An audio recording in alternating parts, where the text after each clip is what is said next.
Welcome to the Mobile Home Park Mastery Podcast, where you will learn how to identify, evaluate, negotiate, perform due diligence on, finance, turn around, and operate mobile home parks. And now, here is your host, the fifth largest mobile home park owner in the United States, Frank Rolfe. When you hear the words mobile home park, what do you think? Most people think of a straight street made of gravel or asphalt with a mobile home on either side. That is one type of mobile home park, but that's not really true of most mobile home parks. In fact, most mobile home parks have kind of interesting stories.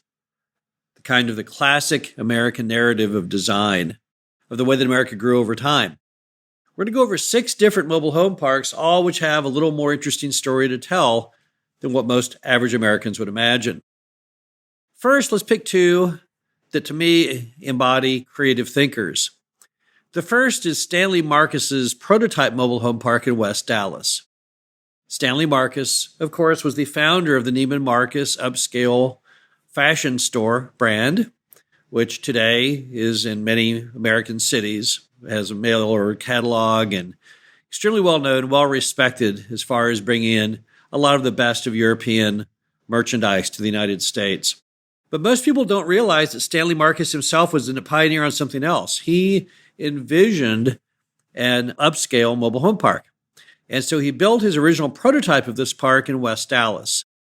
I've been to it. I don't know if it's still in existence or not, to be honest with you, because I last saw it about 2 decades ago. But here's what it was. It was what looked like a Neiman Marcus store as the clubhouse, with spacious and curving streets, with concrete sidewalks, and everything just the best in its class at the time. I don't know the year it was constructed, but I'm going to imagine it was probably in the late 50s, early 60s, which was about the same time that he was busy building the Neiman Marcus store in what is now North Park Mall. Now, what he did do was he had vision. He saw that the mobile home park product had a different path. It could be a very upscale path. Remember that he built this mobile home park at a time in which the average person in a mobile home park had higher educational status and higher income than those living in stick-built homes. But it was definitely an intriguing property. Now, it's a shame there weren't more of them, and it's sad he did not carry forward with that prototype and build a chain. I imagine that was the original purpose. But nevertheless, it kind of embodied that creative thinking that a lot of the early mobile home parks had. If you take that to an all higher level, you have 1966 Elmer Fry's Skyrise Terrace. Now, you may have seen a picture of this in the past, but most Americans have not. Elmer Fry was a very creative thinker, and he thought of building a mobile home park that wasn't all on one level, but that was on many, many levels. In fact, his prototype he built was a 332-foot tall mobile home park with 504 mobile homes in it, all in midair. Imagine a coffee can-shaped structure where each level, let's say if you took a typical coffee can and every inch you poured a concrete floor and then you put mobile homes radially where the backs were all near each other at the back and the fronts were all out towards the edge of the coffee can. That was Skyrise Terrace. It was going to be mammoth, giant, 25, 30 stories in height. But the problem is nobody was as creative thinking as Elmer Fry was as far as having faith in this concept. So in 1972, he built a 4-story model of it in St. Paul, Minnesota. Now, perhaps he was thinking a little too creatively because there were a few things he forgot about. The big one being how to keep things from freezing in the winter, and that's exactly what happened. All the pipes and all the mobile homes seemingly froze every winter. Despite all their best efforts of installing heat tape and other items, they just couldn't seem to fix the problem. So eventually, this miniature rendition of Skyrise Terrace was torn down. But nevertheless, it was unusual and interesting that you had someone so creatively thinking about building mobile home parks that instead of going outward, they went upward. Now let's move to another group, which are those who did creative repurposing of property that was formerly of another use. We had a mobile home park in Kansas City that used to be a very notorious gambling casino. back in the 1930s.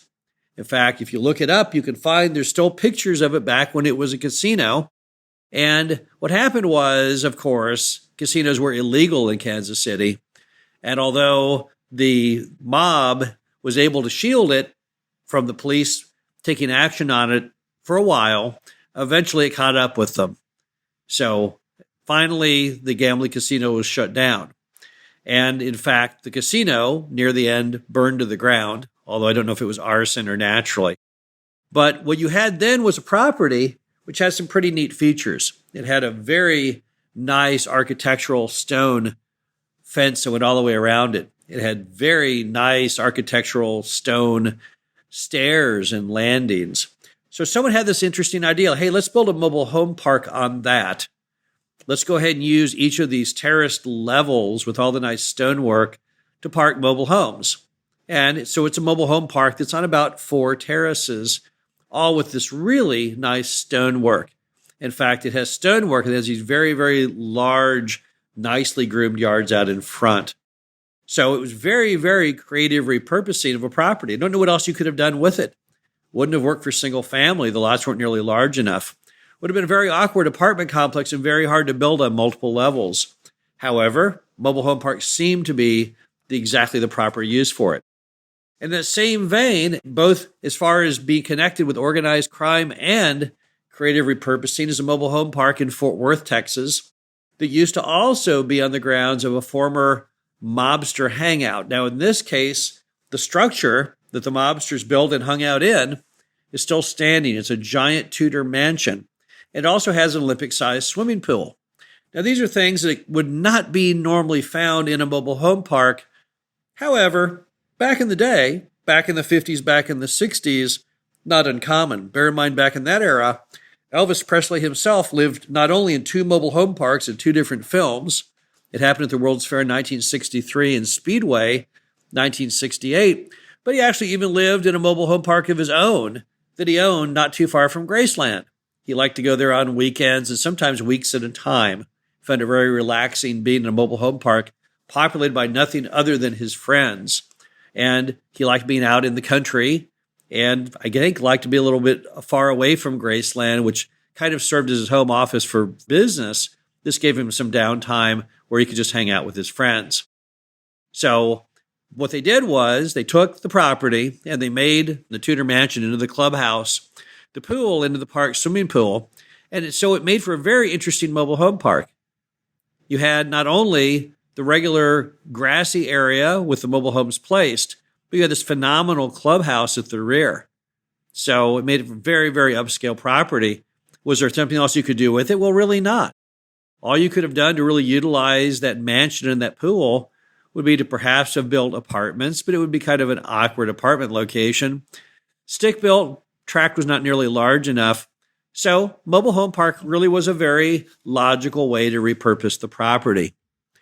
Now let's move on to 2 more mobile home parks, and these suggest a bigger vision. Now, our earlier 4 mobile home parks, those came from creativity and a touch of whimsy, or creative repurposing existing property. But these next 2, they were part of something much, much larger. They were actually the catalyst, the nucleus of major American cities, and they began as mobile home parks. The first is the Villages, which is the largest single development in the United States. It's down in Florida. I believe it now has about 100,000 residents in it. But if you look it up on Wikipedia, you'll see that although today it's very, very nice single family, some multifamily, nice retail, everything kind of almost in a golf course setting with golf carts driving around. But if you go back in time to the beginning of the Villages, according to Wikipedia, it began as a mobile home park, or as this would be described, more of a manufactured home community.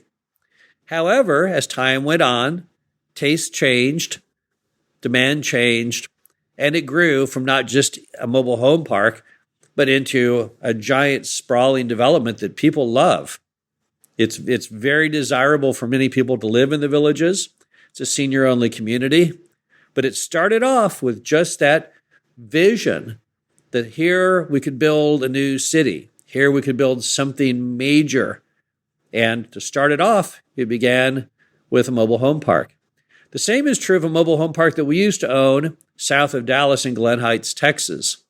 It's one of the few mobile home parks we've ever owned that, if you look it up on Wikipedia, it was the start, the nucleus, the catalyst of a city called Glen Heights.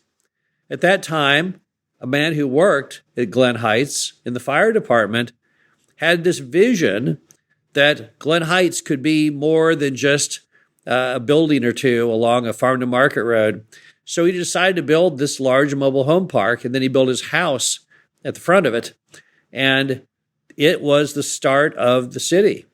So if it wasn't for him and his vision of building this mobile home park, Glen Heights would not exist today. Glen Heights, if you look it up on a map, is a fairly large suburb south of Dallas-Fort Worth. So once again, now we have mobile home park owners who were thinking as big as you can think. They were thinking this isn't going to be just an addition to a city. This is going to be a city unto itself.